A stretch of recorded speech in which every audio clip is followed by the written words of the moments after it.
Okay, good afternoon, ladies and gentlemen. Plenary session of this EBHT meeting, which is in line with what we have seen last year. The plenary session I'm delighted to chair is called Education for Health and Well-being, Technology Innovation. And of course, the objectives of this plenary session are very easy to define because they are included in the title of the session. We are going to look at what education can do, higher education particularly can do for let's say, improvement of well-being and health. And after the pandemic, this is particularly important. And secondly, it's not only science or higher education who matters, it's also the possibility to innovate through new technologies. This leads me to a few comments. Systems we are dealing with and we will deal with in the next years are complex, are already rather complex. They will become more and more complex. So it was very interesting to notice during the morning session that bio and digital higher technology are in line to collaborate to solve this main problem. If you think about what was the situation 10 years ago, 15 years ago, ICT was totally far away from the bio world. Now it's not so anymore. And actually we are expecting a further elaboration or a further evolution of this convergency with the convergency on top of ICT and bio, the nano world, and most important, the neuroscience world, the cognitive science. Because the building bricks, the Lego bricks for the system and the processes of the future will not just be bits and atoms as it is today. It will be bits and atoms and genes and synapses. This is very challenging on one side, but it's also rather complex, as I said. And this means that we have to modify, we educators, we have to modify our higher education system. Since the beginning, we should work very much to adopt our education system to the jobs of the future. We are expecting a completely new job panorama in the next 5 to 10 years. And jobs that actually do not exist. We are not preparing a young generation with skills that are required from the industry, and particularly for this convergence of very complex situations. And on top of this, we have another challenge to deal with, which is called reskilling. Reskilling means that almost 50% of the actual people employed will need in 5 years a completely new occupation and new job, new activity in the job they still have. And this means that the companies will have to reskill these people. And this is unfortunately not a common activity for Italian universities. I don't know abroad, but it's very similar to this. So we have to work very hard in this, preparing new figures, new skills, preparing the young generation to deal with very complex systems. And as usual, if somebody is proposing a simple solution to a complex system, the solution does not exist. Having said so, I'm just very much honored to introduce Ratko Magjarević, who is a professor of electronic instrumentation and biomedical electronics at the University of Zagreb in Croatia. And it's really a pleasure to have you here with us, Ratko. Please, the floor is yours. Thank you. Thank you very much. I'm also very thankful to the organizers for this opportunity to speak to the participants of this EuroBioHighTech event in Trieste. I was lucky to be invited also in the previous events to speak to you, and well, most probably the main reason for my being here is not only that I have a long collaboration with the University of Trieste, where I'm teaching from time to time, but also that I'm much involved in the international scene through the International Federation for Medical and Biological Engineering. And it is really a pleasure to be able to transfer, so to say, some of the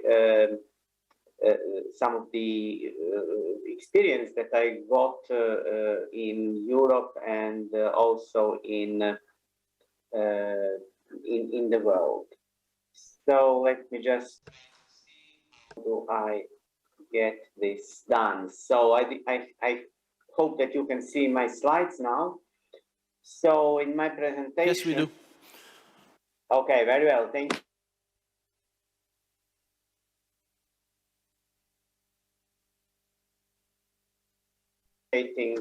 Biomedical engineers in health and in pandemics, because not only that, let's say, education at the universities is challenging, and as the speaker earlier, probably Professor Steinbler, I could recognize it because of the mask, said it's ever changing and therefore ever challenging.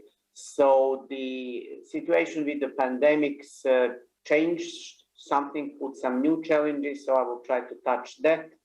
And then, since we are going into the future, I will try to see what are actually what is actually the situation with innovations in biomedical devices and technologies through some overview of the patents.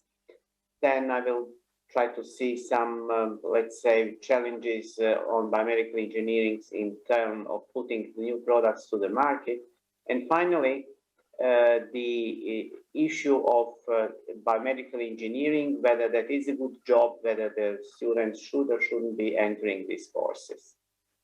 So what I really find that is challenging and that's attracting the students to study biomedical engineering is the need of every human, so to say, to try to save and improve lives. So we've seen that the humans have been quite successful in that. In the last century, the lifespan of the normal person has improved, or better to say, doubled practically.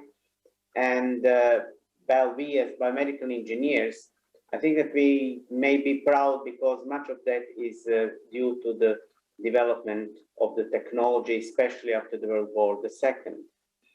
So the next thing that, in my opinion, attracts young people to biomedical engineering is that they can put some of the knowledge that they have learned and also some of the skills they have learned into practical use, and that they can see it. And I think that the highest award for a young person is that he or she can see that he really could help a human or any other living being.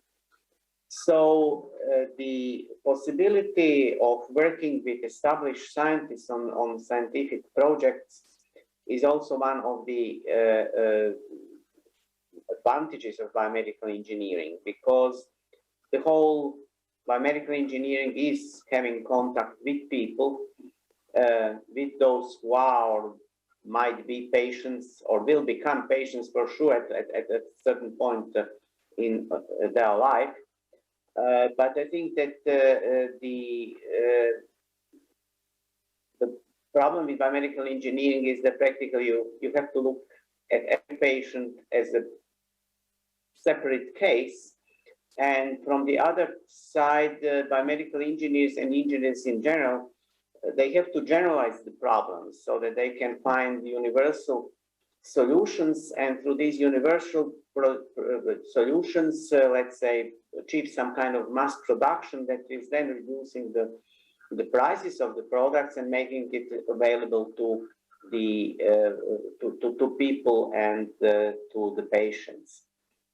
What we have to understand that in the last 50 years, from the general biomedical engineer that was working with transistors, resistors, and capacitors, today the biomedical engineering has developed into so many specialization areas, and we cannot have these universal engineers anymore. We do have to get also biomedical engineers who are specialists, because it's impossible to think that somebody who is a specialist in MRI may at the same time be a specialist, let's say, in cardiac stimulation, because there are so many details, there is so much knowledge and skills that you need for these two things that it's hard to believe that one person would be able to do it. So I will come back to the top career potential a little bit later.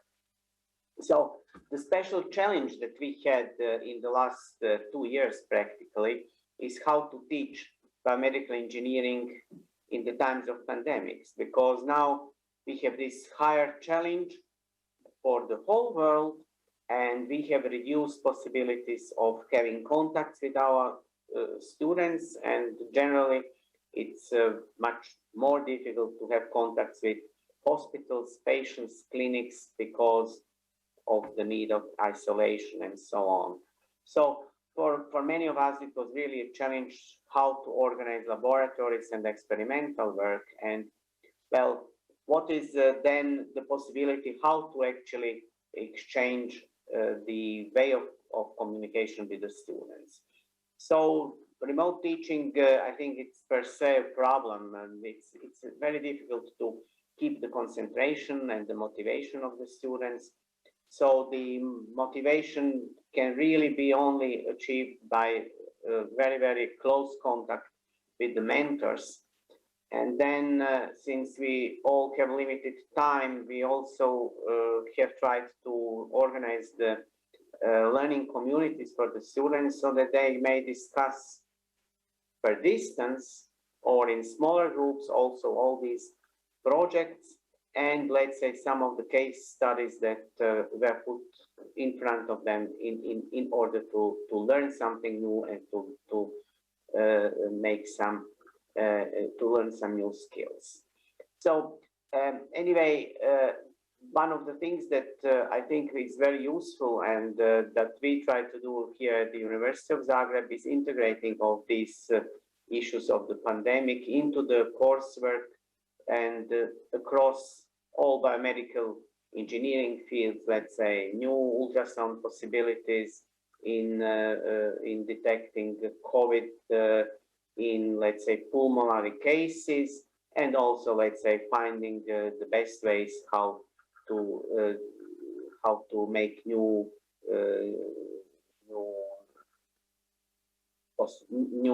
methods for detecting COVID and so on.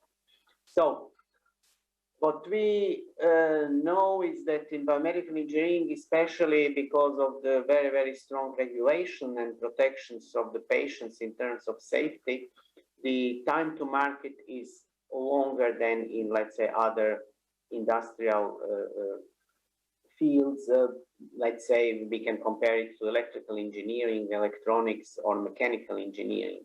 So from some of the statistics, you may see that the average time that is calculated by somebody who is doing that is like approximately 2 years, and then the preparation for the new products is like, let's say, from 1 to 1.5 years. So altogether, it takes, let's say, practically 3 to 5 years to put a new product to the market. So what actually the issue of pandemics brought as a new, let's say, procedure that helps in the cases of development of the new products and putting it into the market is the fast track for approval. So that was introduced by the FDA in the United States, so that the developers in, let's say, NASA had developed a new type of ventilator in only 37 days. That's congratulations to them.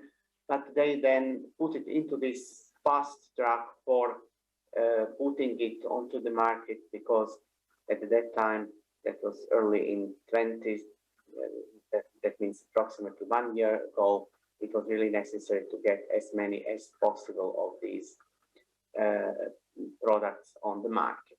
So what's the situation with innovation in Europe? So I thought it's the best thing to go to the European Patent Organization, and there are several statistics on that. But anyway, if we look at the year 2018 and then at the year 2020, the top 10 fields in innovations show that medical technology is the best in both years. And in the last 10 years, in the 9 years, medical technology had the largest number of patent applications. And that means that obviously there is a lot of research, and if you want to patent something, it has to be innovative. So it seems that we in Europe are quite good at the moment in that. In this small slide at the bottom of this slide, in this figure, you can actually see that the medical technology, firstly, in a number, is much larger as a field of innovation than the other fields, and also that the rate of growth is much larger than in the other fields. So in this slide, actually, you can see that the same kind of trends and the first place of medical technology, and also you can see that actually the European Union has a relatively large number of the patents from the European Union countries. In the small slide in the bottom, what you can see actually is that the distribution. So still the largest industries file most of the patents in this field, and then the small and medium-sized enterprises. Well, here the universities and the institutions in research have a relatively small amount of only 9%. So probably we as teachers should try to see whether it's possible that we, during the time when the students are still at the university and during the time when we are having the international or national projects, that we still can bring them to the knowledge how to file the innovation and how to bring it, how to protect the intellectual property, and also how to bring it to the market. So let's say when we speak about Italy, Italy is the 10th on the of the countries that are filing the patents in the European patent organization. Since, in my understanding, the scope of the meeting that we are having now is somehow to involve more the countries on the east of Italy, so-called Western Balkan countries. Unfortunately, among the first 50 countries that are filing patents in the European office, it's only Slovenia, which is on the 37th place, which is coming from the region I was mentioning a little bit earlier.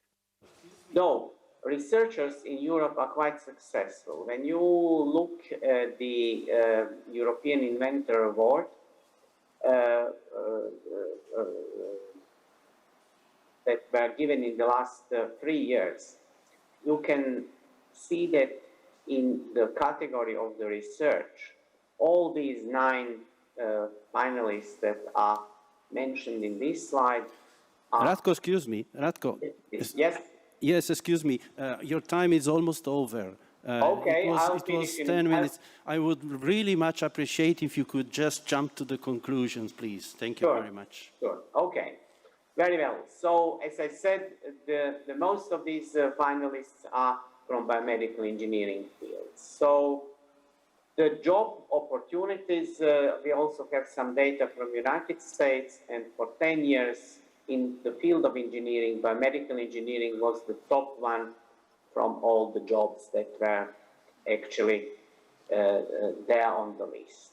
So coming to the conclusions, I'm actually coming I came to the idea to repeat the first slide that I was showing actually, and that is that we should attract as many as possible young people to study biomedical engineering out of the reasons that I have shown already earlier. And it will be the challenge for all of us who are teaching in this field, how to present it to the young generations and how to enable that the new ideas and the new results of the research are entering the field of biomedical engineering on time, because this area, as we could see, is developing very, very fast, and we have to prepare them for their future life, for their professional life, and make them good engineers. Thank you very much for your attention, and I sincerely hope that I opened some of the windows into the field that have not been mentioned earlier in this event. Thank you very much. Well, thank you very much, Ratko, for your nice presentation, and please stay with us because we are going to have a few questions at the end of the session. Now, if you don't mind, we switch to Italian. Chiamerei la seconda. And I'd like to invite the second speaker of this afternoon, Mrs. Serena Zacchigna, Professor of Molecular Biology at the University of Trieste. Thank you. Thank you for your invitation. I'll be very brief. What I wanted to do in less than 10 minutes is show you some of the activities that we have launched both at our university and at the ICGB where I work. Because I wanted to integrate research and education for new professionals capable of dealing with complex problems. But also we have to develop new tools to attract our young people to study these new disciplines. Let's start from the global dimension. ICGB is an international organization, and over the last few years we have invested massively in ICGB to start new education and training programs that reach out to less developed countries, so fellowship programs for the South-South cooperation among less developed countries, or North-South cooperation like this fellowship that allows us to host researchers in different stages of their careers coming from the least developed countries. And they work in Cape Town, New Delhi and Trieste, where the headquarters ICGB are located. They are immersed in biomedical and biotechnological or agricultural projects, but they also have to study policy and regulations. Then there are many programs supporting women in these countries, promoting STI technologies with them. Within this scenario, during the pandemic, we were able to start a new project. Maybe Alessandro Marcello will talk about this project as well, but I only wanted to mention this one. It was started through a collaboration with New England Biolabs and is supported by the Bill and Melinda Gates Foundation to explore new diagnostic technologies in the wake of the pandemic, thereby creating a safety belt of excellence laboratories in Africa. These 4 labs, Cameroon, Ethiopia, Kenya and Nigeria, to test new diagnostic kit for COVID, and this kit have to be sustainable also in the least developed countries. Within this context, there are many students involved, both graduated students, master students and PhD students. They work with this lab, they exchange clinical data. They participate in multi-century clinical trials. Now we are in phase 2, and the idea of having excellent laboratories in Africa that then can export these technologies is a very promising result. Focusing on a narrower sector, I have to say that over the last few years we've been able to receive Interreg funding to involve students in innovative projects. This is the first example. It's Italy-Slovenia Interreg project. It's called this is a virtual reality project. We were looking for new biotherapeutics. We combine big data analysis, and that capacity was available in Slovenia.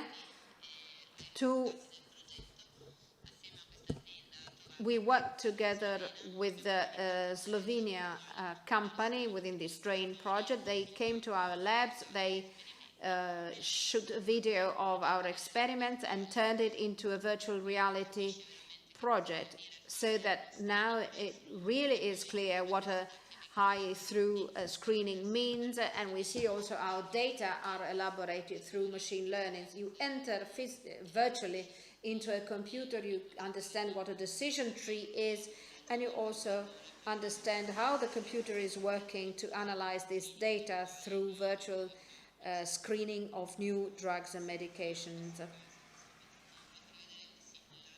I just wanted to show you the decision tree, but it's going too slowly. Well, if you're interested, I'll show you. The other project I wanted to mention is this new InCardio project, aiming at promoting innovation in the cardiovascular domain together with certain Austrian institutions. I show you this small video. There's an heterotopic heart transplantation with a new technology that we have developed with these heart surgeons in Austria. It allows us to study both heart transplant, but we are interested in studying mechanical forces in preventing heart regeneration. So we joined efforts to develop a new surgical model that will help both strands of research. We work together with the chief surgeon in Innsbruck, and there are various students helping us in this project. And with these same research groups, both from Italia, Austria, and Italia, Slovenia, we have developed various training modules that we try and integrate in our PhD programs, so that our students can also experience horizontal programs like mathematical analysis of mechanical forces on the heart that might explain certain biological effects and big data and so on and so forth. And this is again another project. It's called Curiosa. It's a local project. Curiosa means communicate to grow healthy. We wanted to develop new communication strategies for our students. So we talked to high school students, and we wanted to tell them about certain research topics. We proposed discussion games first on these topics. So the idea is that of convincing our young people that it is meaningful to prevent diseases, especially cancer and cardiovascular diseases, and we wanted to have their participation. So we selected certain topics that they can invest on given their age, and the way in which we submitted them these games is by talking to them about famous people by way of an introduction. Then we provided them with fact cards with reliable scientific sources, and the source of this information has to be very reliable. We have to pay attention to that. And then we also suggested certain social actions to be implemented. And their task was that of discussing together in a very coordinated manner and to share some priorities within small groups. They had to base themselves on the information that they had received in an attempt to find solutions. It was a very successful way of communicating with them. It was fun at the same time. And we provided them at the same time with correct scientific information. And moreover, we taught them to discuss and put forward their opinions in a very respectful way. We were also able to approach them. I mean, this is again another example. We turned certain stories into comics. Together with Bernardino Notto, we produced these comics about the various subjects that we touched upon. And now with the same students, we would like to create stickers and TikTok videos developed by young students for young students to further disseminate the idea of prevention. And then we had Science and the City Younger. This was the exercise that we performed because we were addressing our young people. And these were some subjects that we touched upon: robotics, sleep, stress, and eating disorders. That's a first edition that was held in Trieste, and even during the next festival. We also organized conferences on pediatric cancer, the future of human reproduction, new techniques for human reproduction. And that was it. I've concluded my contribution. I thank you, and maybe I'm available for questions later on. Thank you, and now I'd like to give the floor to the next speaker by Danilo Licastro. He is here with us. You have the floor. He is going to talk to us about genomics and epigenomics. He's manager of the Genomics and Epigenomics Laboratory at the Trieste Science Park, and is also professor. Innanzitutto per Thank you. Allow me to thank the organizers of this round table. It's so wonderful to share our experience, which is perfectly positioned with the presentation of Professor Maurizio Fermeglia. Although I'm not an engineer, I know not everyone is perfect. I'm going to frame my presentation, and I'm just going to offer you a couple of slides. The lab that I'm managing is Genomics and Epigenomics one, which is dedicated to sequencing massive sequences. We analyze DNA and RNA to give space to research. These types of technologies in the past 10 years have become to the fore in the medical system. But this has not gone hand in hand with the training, with the development of professionals who can follow this sort of initiatives. We are a core facility that works in this sector, not only in genetics and genomics, but also epigenomics. That means the genomic regulation, with various technologies which are sometimes classified as a product of the big data, although it would be more correct to call them little rivulets that bring information to big data.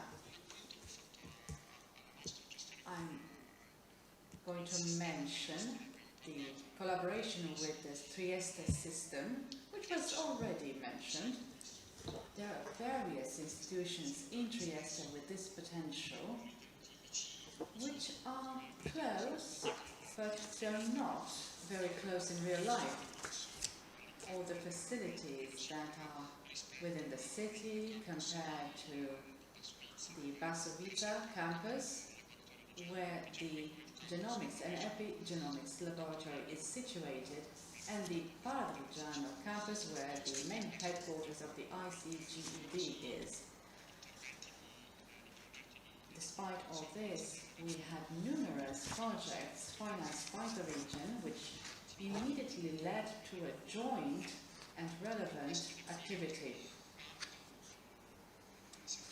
That's why when we were first contacted to collaborate for what is, of course,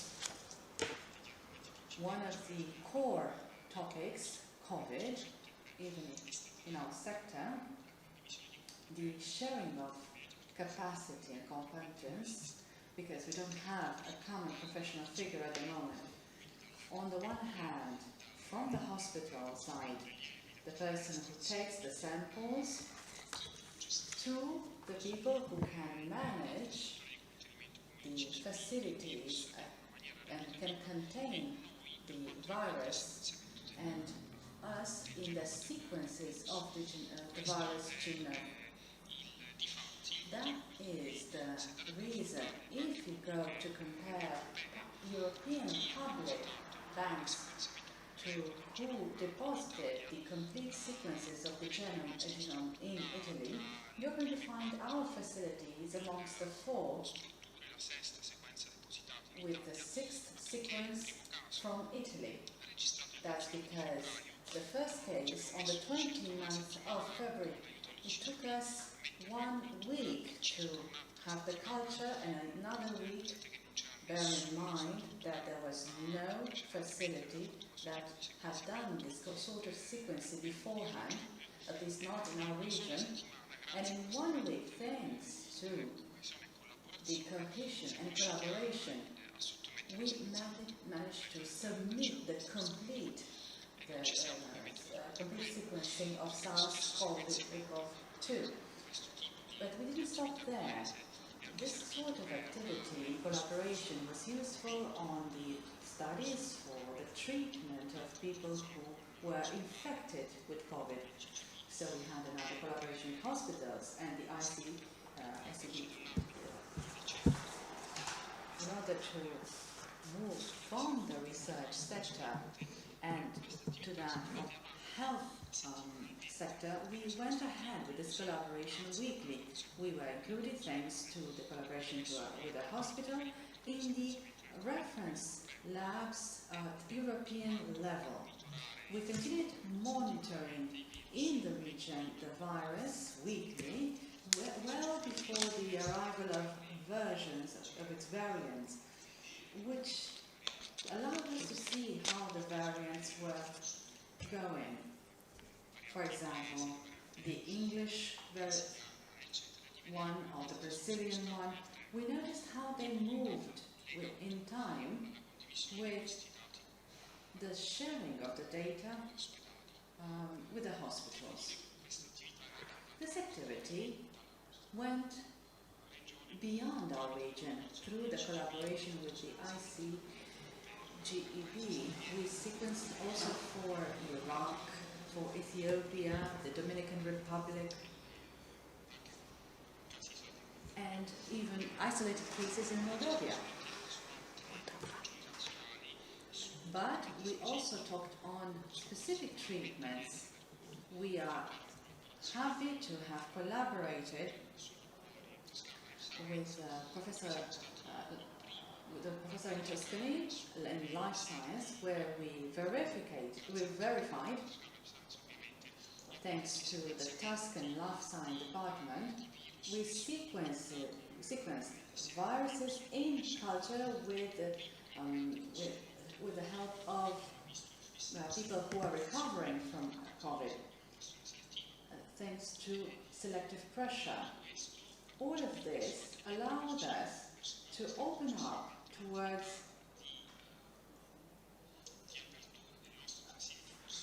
opening our facilities to different requests with different universities from Italy and other private research institutions. This technology is not limited to COVID. Well before that, we were working in oncology, in medical genomics, and in the prenatal non-invasive studies, which are all going through this type of technology. One of the things we realized is the lack of connective figures between the people who produce the technology and those who need to use it and analyze them. This is an example with transplants for liver on genetics and epigenetics, but one of the main points for us has been the participation in training activities. We participated as an area science fair, as part of this project that you see here, and these are some of the facilities and institutions we are collaborating with the very aim of training PhD Marie Curie students in the big data technologies, which are connected to big data technologies in our field, specifically genomics. We discovered what you saw in my first slide for our first speech. When we started, we had some separation within the lab, some distance within the lab. We had to manage a lot of these activities in what it could be called teaching at a distance, which is not the same thing. It's not the same type of management. I believe the training gap in these years of the pandemic has been quite big. Only recently have we managed to redo the courses, the training courses for these professional figures. This is a photo from a recent event. I would like to conclude by reminding you that all of these training and education activities could not be carried out independently. Cohesion in the programming with the universities has been fundamental. We are very happy to participate in the Masters in biology, medical biology, with our training capabilities and training the students. I will conclude now, thanking my collaborators, and if you have any questions, I can answer them at the end of the presentation. Thank you, Danilo. We're going to go forward. We have a couple of minutes of delay. We have the next presentation from Cinzia Spagno, who comes from the Azienda Sanitaria Universitaria di Assugi. Good afternoon. Can you hear me? Yes? Thank you for your invitation. I think I'm going to help you save the minutes you are running behind of. I'm just going to share some opinions with you. I didn't prepare a presentation. I hope we can discuss on these ideas. I teach at the Clinical Masters, Engineering Biological Masters.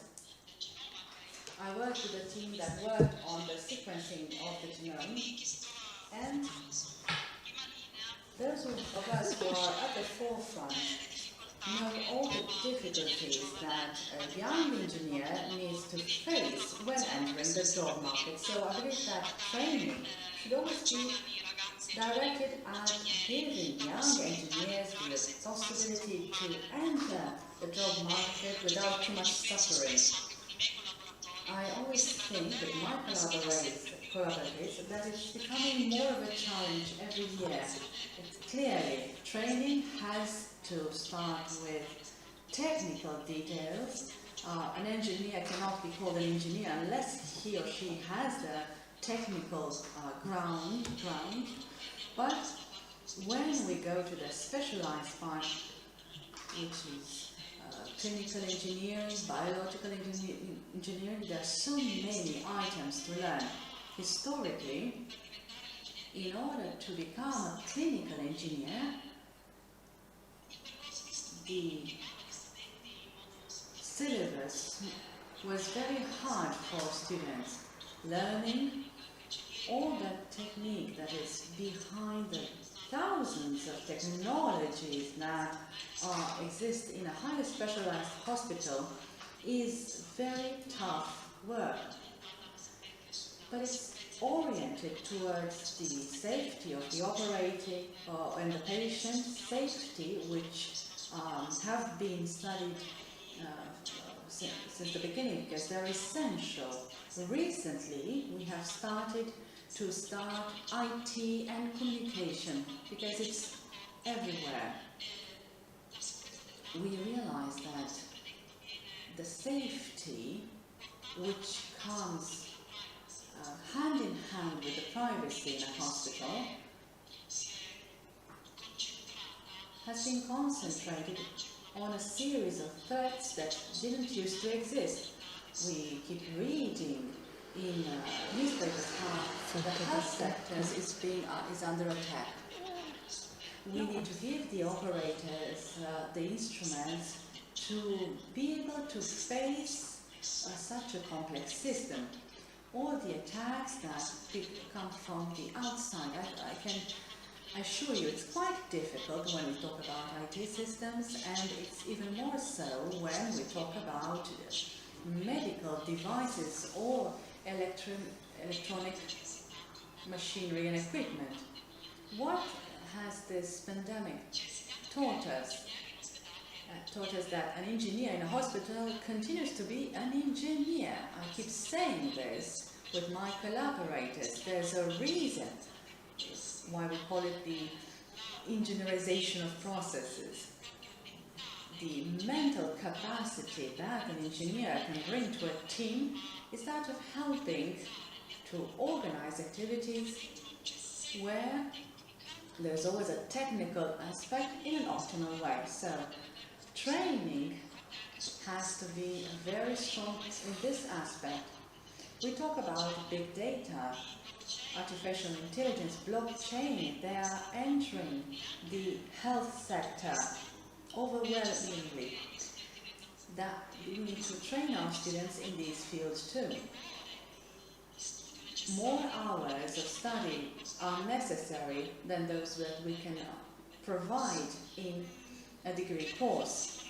I think that we reached a point where the engineer and the doctor has to follow a training course in a hospital paid by the hospital as residents, so that can be trained on the job on all these topics. An engineer must be able to work in a team. Everything we've had before can be carried out through the ability of all the people mentioned beforehand to work in a team amongst universities and research institutions, and those who work in hospitals. I believe that the challenge to train young engineers that will work in the health sectors like I do, or maybe in the many companies that operate in the sector and deal with technology and bring innovation, not only technological one, but also organizational. All the studies, the engineer must be trained at 360 degrees, not only technical aspects. That's what I wanted to share with you. This is what I believe. Thank you for the opportunity. Thank you, Cinzia. Thank you for having kept to the time you were allotted, and so we've made up for a bit of delay. Now, the time has come for Sara Marceglia. Sara is Professor of Biomedical Engineering at the University of Trieste. I am in a very uncomfortable position to come here and talk to you about clinical engineering. So what should be the most important program for our engineers? The University of Trieste, as is well known, has this clinical and biomedical engineering program. It's a master course. Already you can see that this is a multidisciplinary program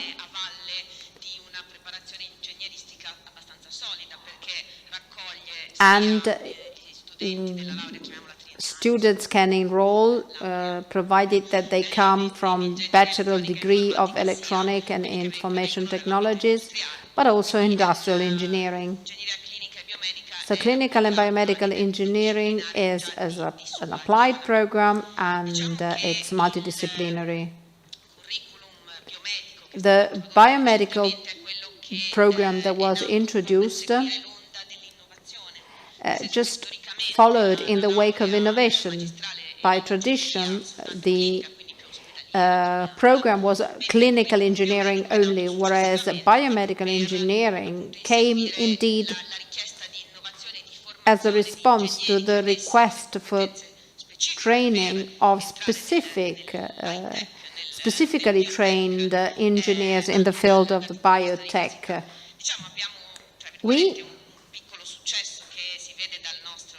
It was a small success. We have an employment rate of 100% after 3 to 5 years from graduation.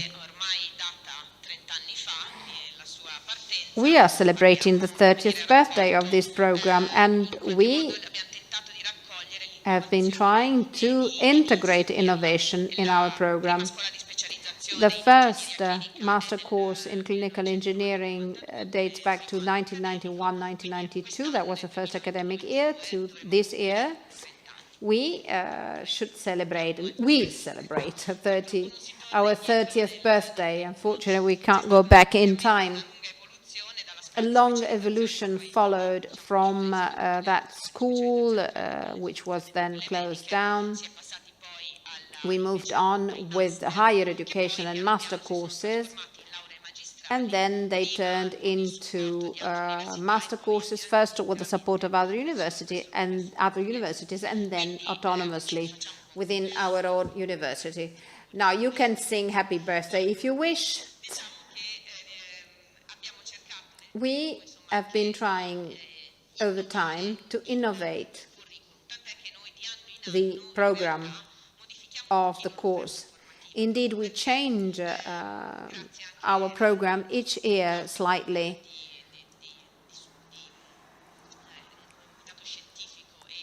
The scientific and industrial committees provide us with indications on the need of local companies in particular, so that we can adjust our program to meet these needs.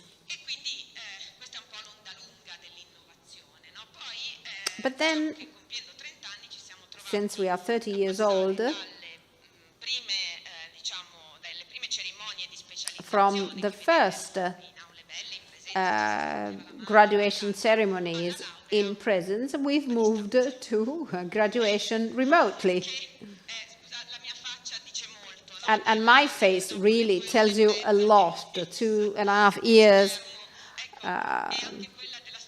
into the graduation ceremony. So both actually our faces tell a lot.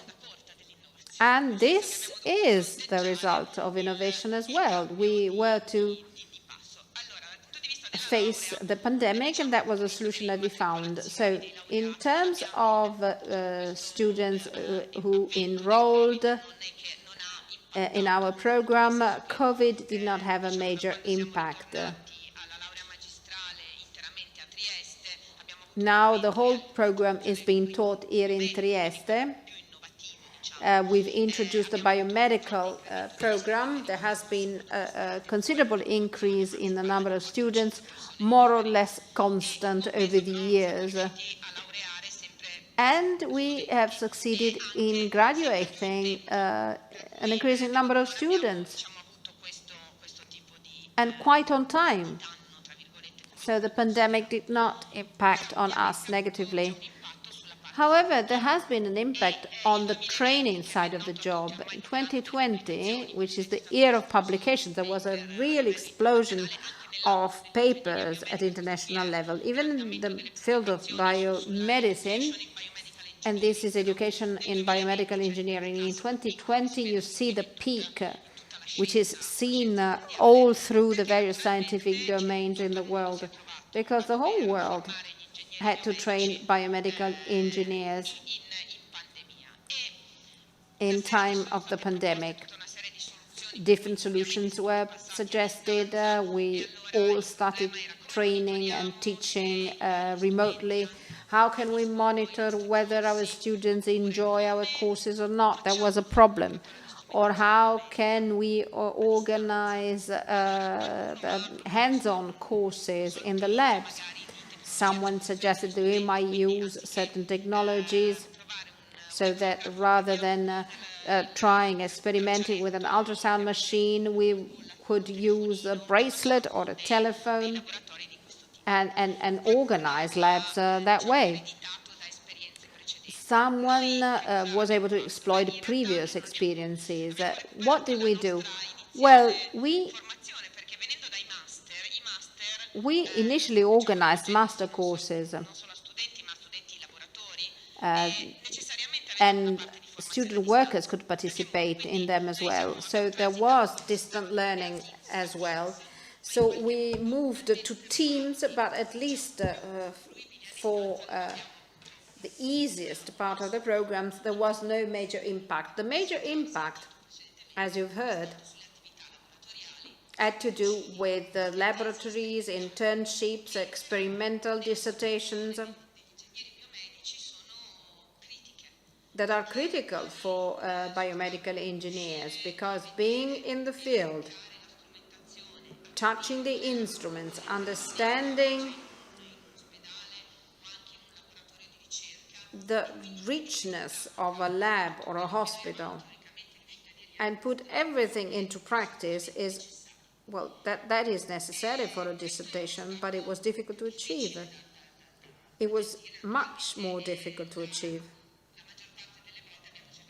And most of the times we had to postpone the labs as much as possible so as to be able to have students come physically to the lab. So we can't deny that most students really were not able to practice in the lab. And many interns could not practice, and students were at home studying. Of course, studying is studying, but they were not able to have their hands on. And then a nice memory of COVID, because all of a sudden biomedical engineers have become very famous. This is a recent paper that I found while I was looking for new innovative methods, teaching methods, and I found out that finally in certain countries now the audience know what a biomedical engineer is. Sometimes when I say that I'm a biomedical engineer, they think that I am a marine biologist. Now the biomedical engineer with the ventilator moving from one hospital to another, maybe we will see him in movies and TV series. That might become a new factor of attraction for our young students. I'd like to conclude.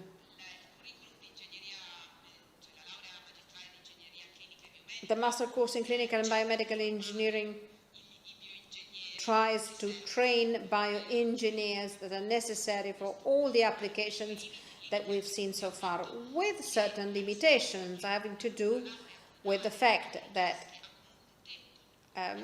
we can't just meet the needs of the industry or of our communities right away.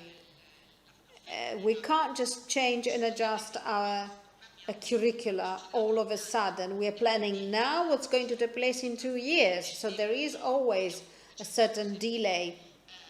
However, we've always tried to meet the needs of our communities. As for remote teaching, we can do that for more theoretical subjects, but a clinical or a biomedical engineering cannot do without the labs.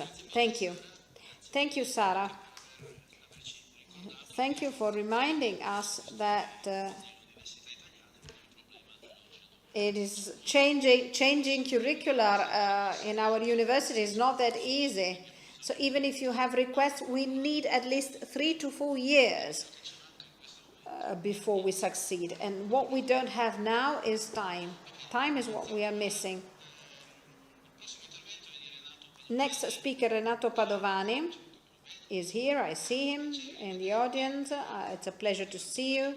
He is coordinator of the master course in medical physics of the ICTP. We worked together in that master course. Renato, you have the floor. Now, thank you. Thank you for your invitation. I'll talk to you about the ICTP. I'm sure you know ICTP. It's a long-standing institution in Trieste. It dates back to more than 50 years ago.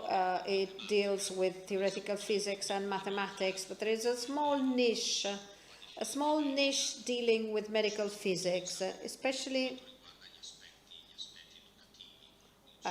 medical physics education. Here you see certain activities that started already in the 80s with a college in medical physics. More recently, in 2014, a master course was introduced, master after master, in medical physics. Why this master after master? Because there was a major pressure exerted by international organizations on ICTP to introduce this master course in an attempt to make up for the deficits of certain developing countries when it came to oncological treatment, in particular radiotherapy. And this graph shows you how few machines there are in the southeast of Asia, Africa, Latin America, and the Indian subcontinent. Recently, the International Agency of the United Nations, according to the words of its Director General, promises its support through the provision of equipment, training, and technical expertise. And in 2018, it convened a meeting and it set up a commission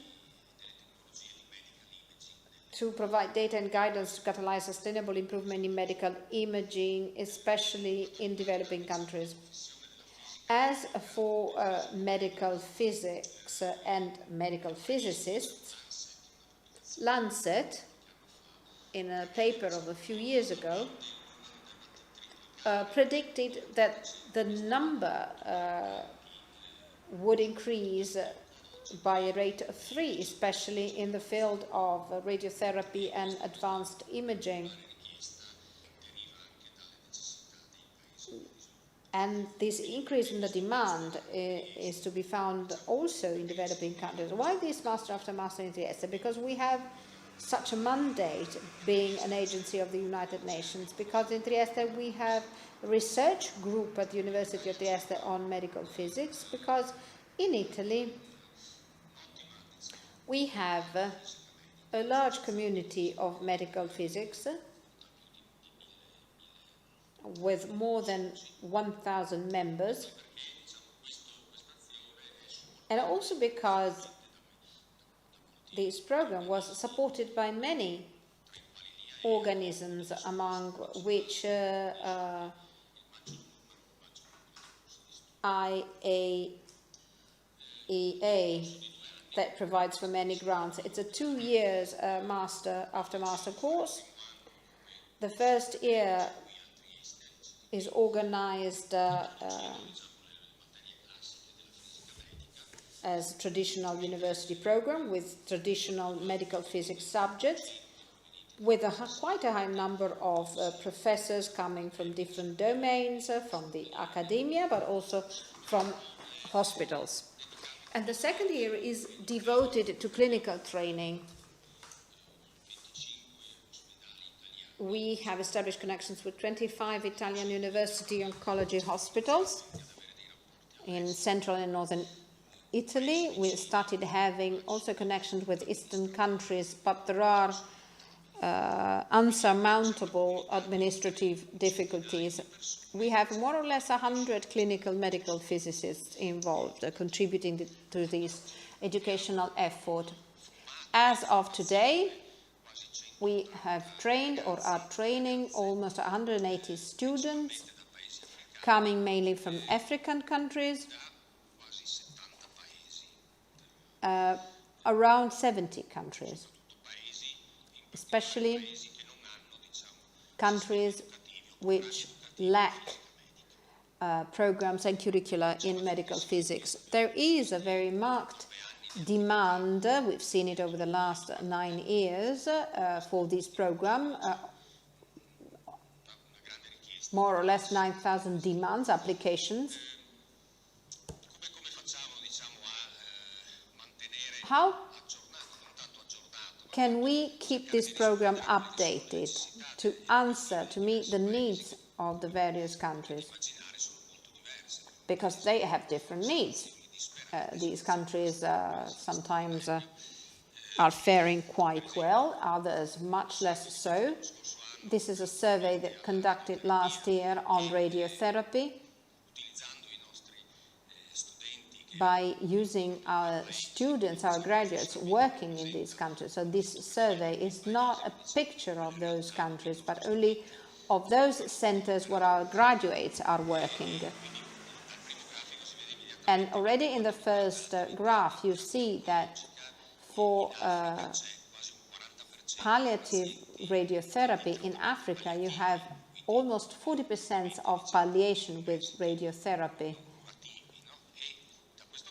And from this graph, you also see how different the situation in other regions of the world is. As for the equipment, the novelty of the last 5 years is that many linear accelerators for radiotherapy have been installed in Africa as well. And these linear accelerators can perform precision or advanced treatment. The type of tumors to be treated is different from the one we have in Italy because of an incidence of very advanced tumors and therefore a lot of palliation. In Africa, you also have many gynecological cancers which require treatments and therapies that are no longer used in our part of the world. And in some countries also, they are starting to use very advanced systems or therapeutic systems. As for imaging in radiation oncology, and imaging is of increasing relevance, we see that CT simulators are already commonly used for radiotherapeutic imaging and for planning radiotherapy. But aside from Africa, we see that that PET and magnetic resonance are increasingly used, so there is an increase in demand for those two diagnostic tools as well. In almost all countries, but less so in Africa, we see that even precision medicine or precision therapy is made possible by the new machines are finding their ways in these countries, though they are not numerable. As for the profession, for the medical physics staff, there are many who only have an BSc in these countries.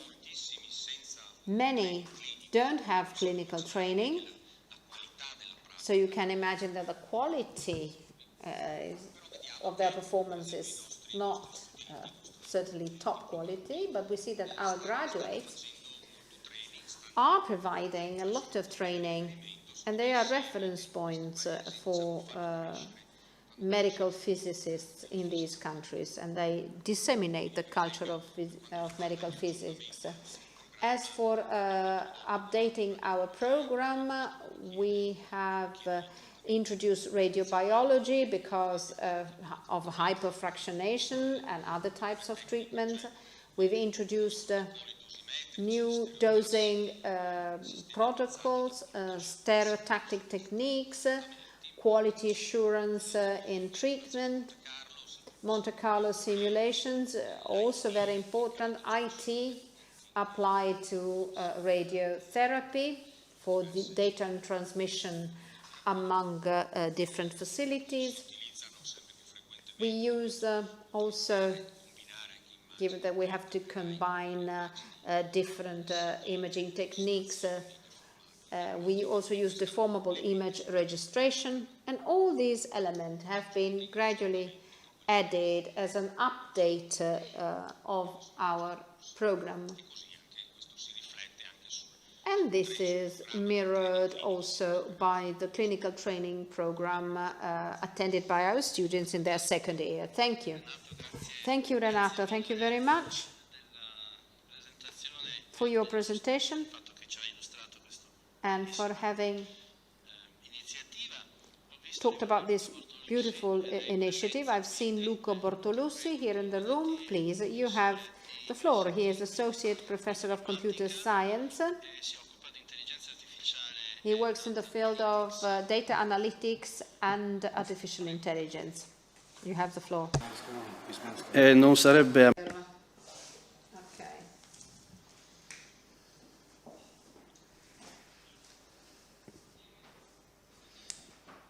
My presentation will be in Italian.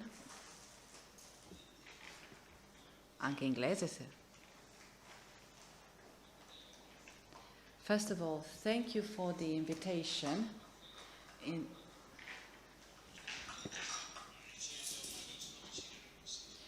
Okay, I'm going to speak in my brief presentation about the future of training activities at various levels, university and between universities, in data science, data analytics, and AI that the University of Trieste in particular has launched in a few years and changed the training possibilities that we offer.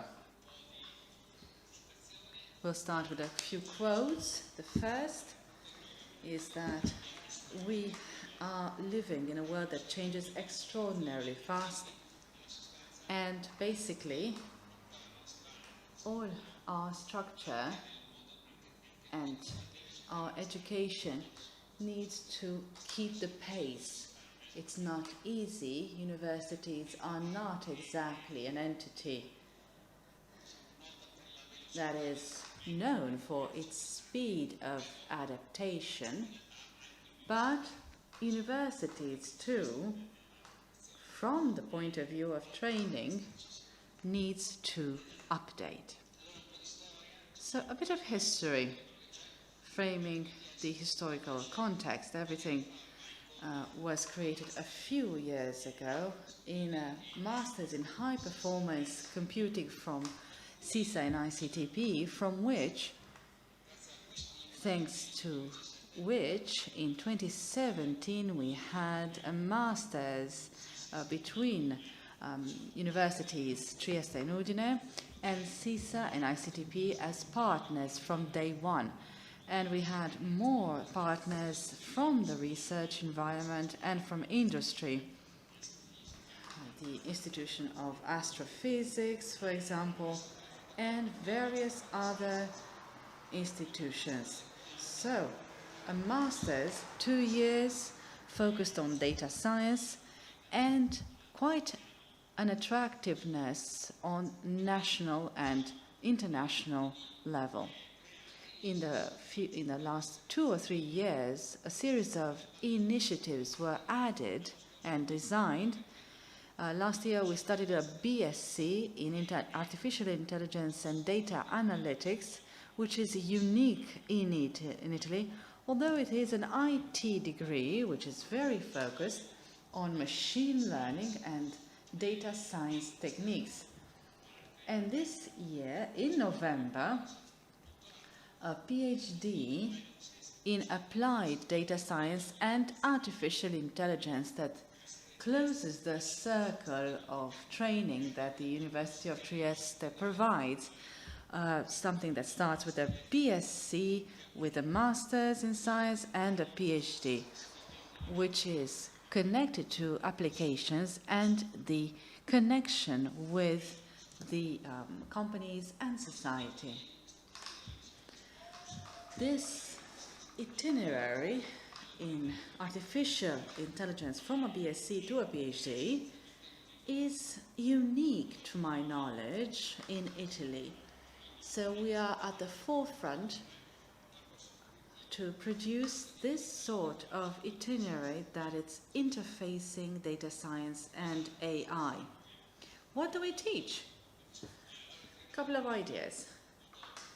The BSc lays the groundwork.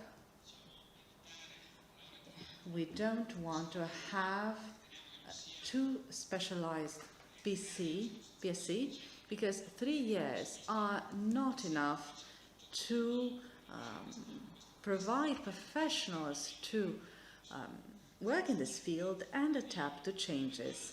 So we have good groundwork, IT, statistics. At the first level of training in AI and machine learning and data science, which goes on with a master's where students start studying in depth some aspects and start to specialize. It has 3 specializations: AI and machine learning, which looks at the groundwork on Industry 4.0. One syllabus which is more focused on data science application in healthcare, life science, social sciences, transportation and geodata, and a more traditional one, computational science, with a series of ramifications for the science situation in Trieste with its complexity. With this master's, in collaboration with University of Udine, SISA, ICTP, who contribute to the didactic, for example, there's the possibility of having a PhD, which is a new one in 3 specializations with 3 ramifications, which go hand in hand with the national PhD in artificial intelligence. One, industry, transport, and natural sciences. Another ramification on medicine, life sciences, and environment. And the third, economy and society. Applications from insurance to social science, social networks today. With this, I finished my overview. I'm going to just tell you there will be a secret weapon from our side. From the point of view of training, I'm going to tell you in advance that it touches upon the world of research and technology transfer. We are going to launch an institute that will involve Trieste, Udine, SISA, ICTP generally as a founding part, and MIB. And at regional level, it could be the missing link of this chain, the place where we are going to try to interact in a structured and efficient manner with our area. I hope that this will help us fly. It's going well, but we want to go even further with our effects in the area. If you have any questions, I'm here. If not, I'm just going to back to my place. Stick around, Luca, please. If there will be any questions, we are going to address them at the end. We can close with the co-chairman, Alberto Steindler. We've known each other forever. When we first met, Hannibal was crossing the Alps with the elephants, so you can understand for how long.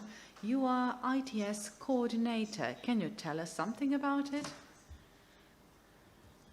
I won't talk about Hannibal and history, but I will start with an apology and contradict one of the speakers beforehand, Professor Marceglia, because she said we can't go back in time. Instead, I came here with my DeLorean, which was lent to me from Back to the Future because it's a jump back to the past. I want you to actually time travel, starting from a surgery room in which the technologies that you see are mechanical. It's an operating room nowadays, hybrid one. I think the difference is quite stark. The training challenge today for our students is to deal with this sort of operating room. You see here a lot of biomedical technologies. You see how many monitors. There's a strong convergence with the devices in biomedicine that we created some years ago and IT. And hence the training challenge was dealt with a lab 3, which is based in Basovizza, Area Science Park, where we built a hospital without any patients. The challenge was to touch with our hands the students who need to work with these technology. You can see a CT here, which is not used. It's a perfectly working machine. There are private clinics that still use this machine. It's more taken to pieces than together, but it is used to work and understand how it works. We offered 2 specializations, techniques for biomedicine and all the main devices from the operating room, the ICU, from a centrifuge to DNA sequencers. Maybe they're not last generation like we saw from Danilo, but we help them understand the principles. The second specialization is that for technicians to handle biomedical equipment and IT solutions. Maintaining software in the clinical field is very different from doing it in IT sector. It's a highly specialized field with special laws that students in our course learn, and they learn to put them in practice. Did it work? Well, this is our last measurement that we did for 2018-2020 courses. You see that we have more than 90% employment rate, and that means they are working in line with what they have learned. What I find most satisfying is when I grant the diplomas and I see the smiles on the faces of my students. Not only do they do something they love, but it's also a job which is well paid in terms of salary. They are paid better than similar jobs in the field. Few go towards university and many, through internships, go directly onto the job market. I will use my time machine again to this image of the Catinara Hospital, which was designed in the 70s, inaugurated in the 80s. And the figure I would like to draw your attention to is the number of beds. In Trieste, I found some data from 1978, almost 4,000 beds. That means 15 beds every 1,000 inhabitants. Figures today are quite different. This is Minister Balduzzi, who was quite famous for his decree, which put a limit to beds to 3. That means 5 times less compared to what happened in the past. Reducing beds, we had a lot of debates on this topic. We live in a pandemic world at the moment, but reducing beds had a very precise purpose, and it was taken up again by the minister by Minister Lorenzin, who negotiated with regions the so-called Health Pact, which defined very clearly and in a structured way the health system in the region. The regions have not always managed to understand the point of this very important reform that takes the care of the patient on the territory, in the region. For patients, for example, that don't find a hospital to be the ideal place for their care. The considerations behind these decisions are common. Now, they're not only Italian, they belong to all industrialized countries. This comes from a British analysis, but if you go to any other developed country, these are the percentages that we see all around. 25% of the population, typically elderly population with many chronic diseases, absorb 80% of health resources. And this is the part of population that won't find a solution, the care, it will find it at home in private institutions, while trying to lead an adequate life compared to their well-being. And my time machine goes back in time and into the future. Some think that if that 5% of patients who have many degrees, the cost of health would double. We have 113 millions in public, so 300 maybe in all to be spent in health, which basically we don't have. This is an outlook that we cannot afford. Interestingly, all the studies show, look at the pie chart at the bottom, that in developed countries, the capacity to access hospitals has a limited impact on the key health indicators, survival and quality of life. Only 10%. What has the major impact, almost 50%, is the lifestyle. And this is what we do. That's why we want to squash this pyramid, so to make a larger base, a wider base. This is why new professions are created. That's what Maurizio said in his introduction. There are various professions that we didn't even dream about and that we need to bet on. These are a study by Oliver Wildman, who is the main consultant for the NHS in England. Maybe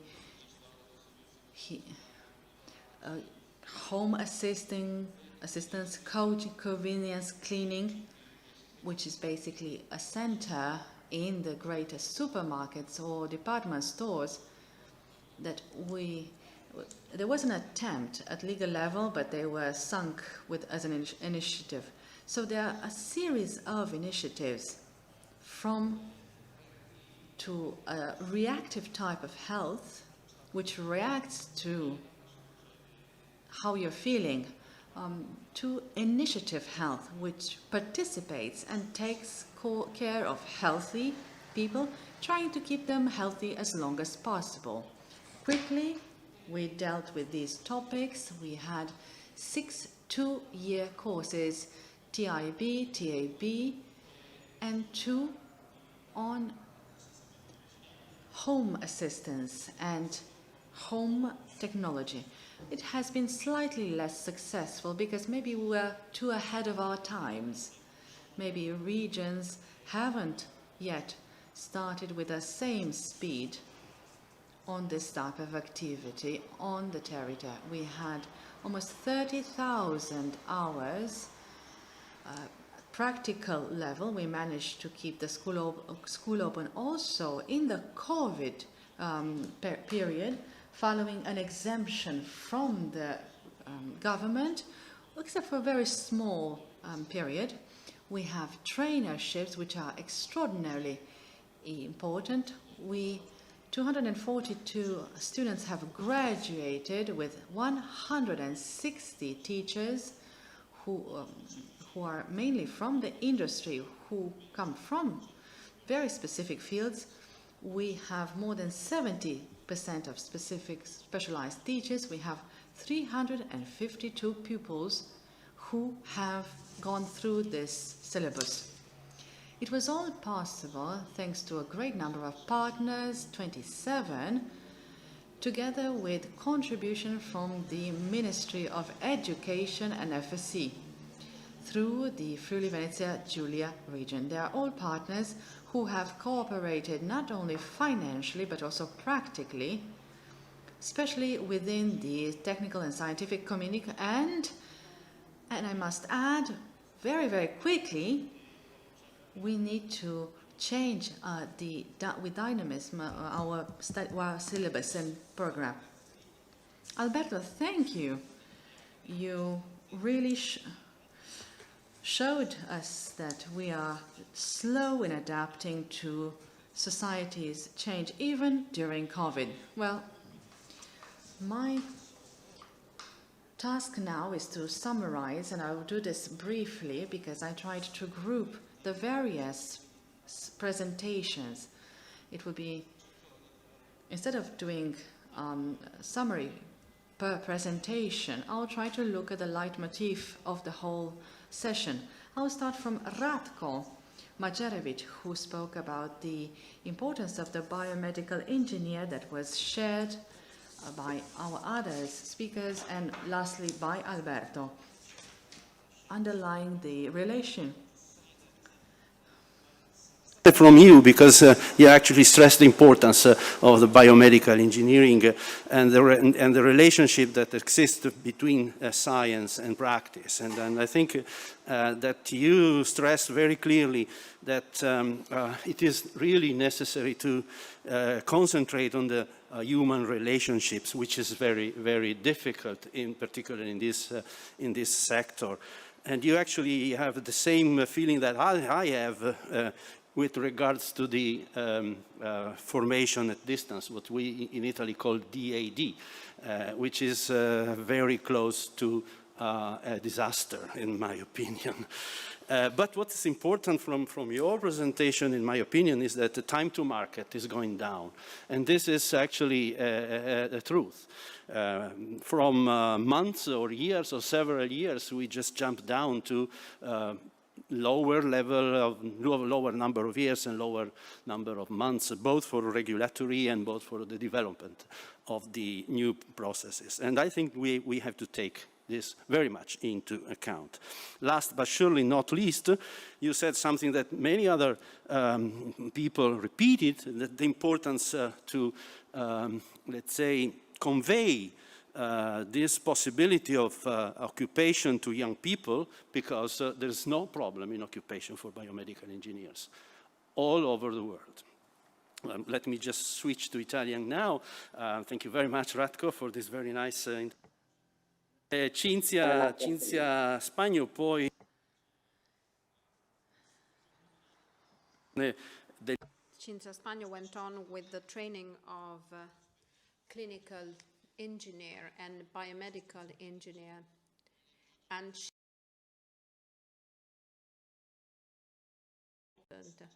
in other words, she suggested that engineers should follow the same training path as physicians.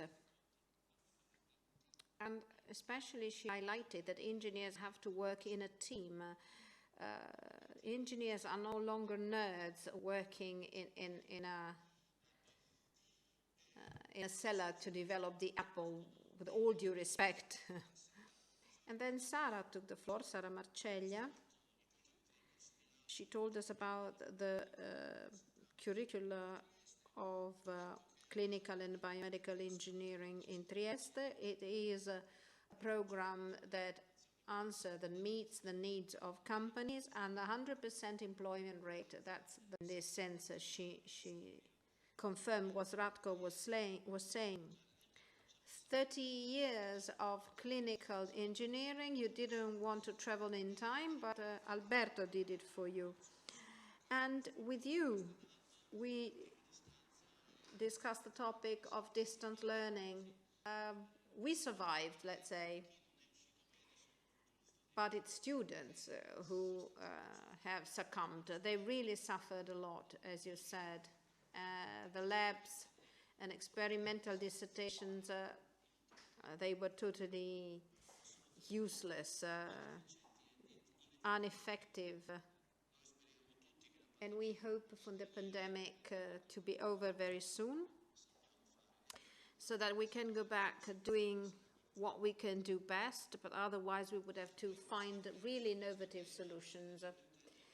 And then on biomedical engineers, we talked about them with Alberto. Alberto went back in time. The OR, yesterday OR, is something that really doesn't exist any longer vis-a-vis today's ORs. Thank you, Alberto. You talked to us about the Lab 3, which is the hospital without patients. And once again, you reminded us that you have very good placement rates. And you told us how you've been able to reinterpret the local health policies. Luca Bortolussi, one step back in the program, he didn't talk about biomedical engineering, but training in data science and artificial intelligence from bachelor's to master on to a PhD. And he also made a very important announcement. He told us that a data science and artificial intelligence institute is about to be set up to improve the interactions with local stakeholders. Moving on to an international, to the international scenario, we've listened to Renato Padovani. He talked to us about the results of the Master in Medical Physics at ICTP. That was a program that started in 2014. I remember when we signed the Memorandum of Agreement at the time, and then things went on very well, I believe. And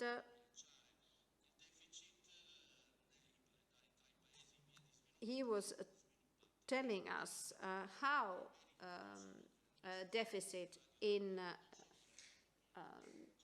medical physics are about to be made up in developing countries, especially in the field of radiotherapy. It told us about the major effort that they are making to attract students, especially from Africa, so that these graduates, once they go back to their countries, can further train new engineers. Again, on an international level, with Mrs. Zacchigna, she talked to us about the knowledge dissemination activities of ICGB with the South-South and North-South cooperations, with attention being paid in particular to women in science. And she also referred to international cooperations with neighboring countries like Slovenia and Austria. And finally, the last speaker,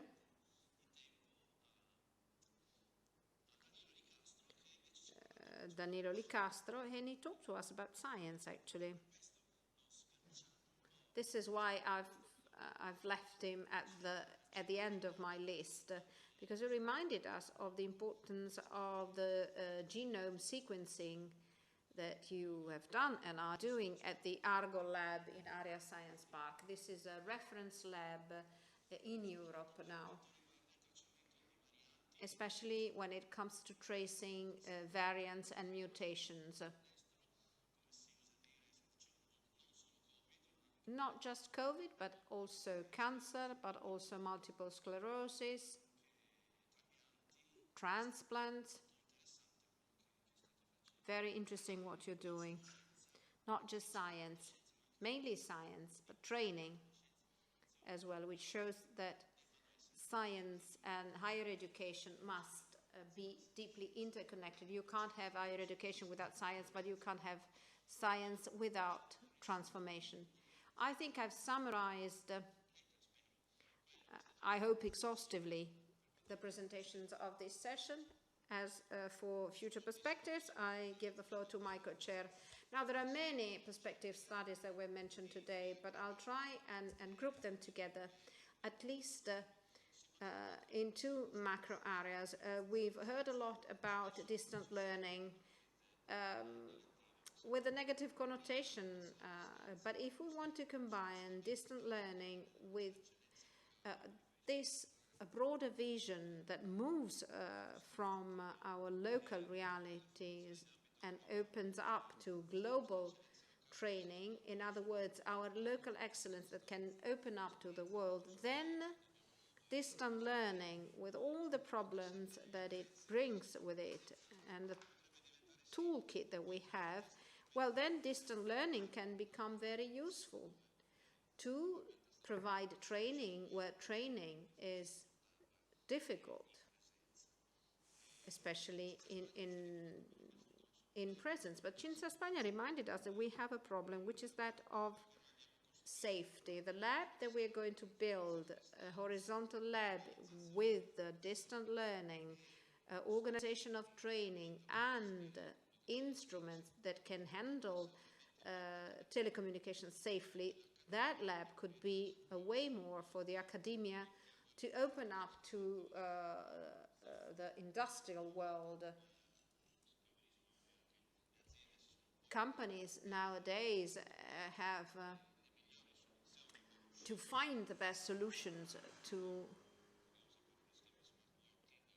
organize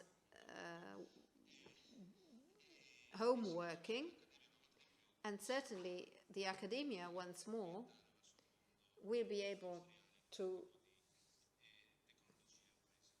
further disseminate these new technologies that have been developed. A second macro area, which is dear to my heart, is that I've seen many presentations combining health and well-being together, which is, I believe, the key for the survival of our own, for the sustainability of our own health systems. Without well-being, without prolonged well-being, we can't have health, and we can't have the sustainability of our health systems.